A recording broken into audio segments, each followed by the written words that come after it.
generally the rides I take, routes I make, because there's a road and I have a motorcycle, I want to drive over it, and that's usually enough.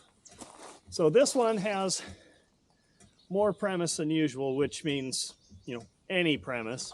So this route I took today, found that buffalo skull. I did all this riding in this neat area that I've never been to before.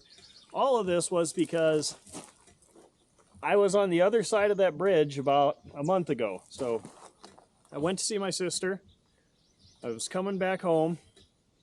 Absent-mindedly took a wrong turn because I wasn't paying enough attention, because some of the roads out here, there's no real indication or landmark.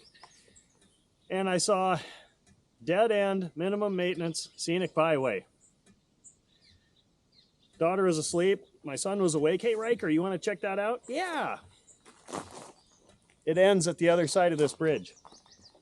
That's too narrow to get a bike through, or my bike anyway. So I'm going to ride like 15 miles to the nearest bridge and around to the other side, because when I got here, I noticed, oh, there's a dead end minimum maintenance dirt road, and about 100 feet in, there's a giant pothole. I for sure couldn't make it with my Taurus, so right there, in about 20 minutes from now, we'll continue this video.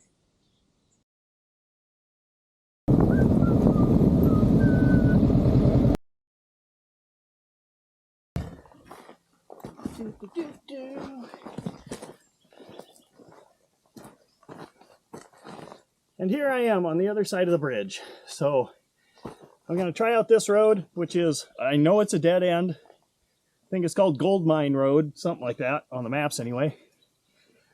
I know it's a dead end. I don't know what's down there.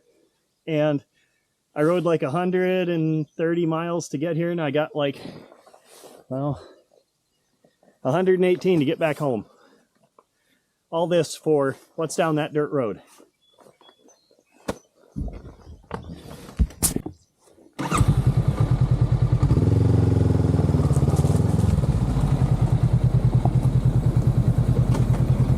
Shit ton of gnats, that's what's down this dirt road.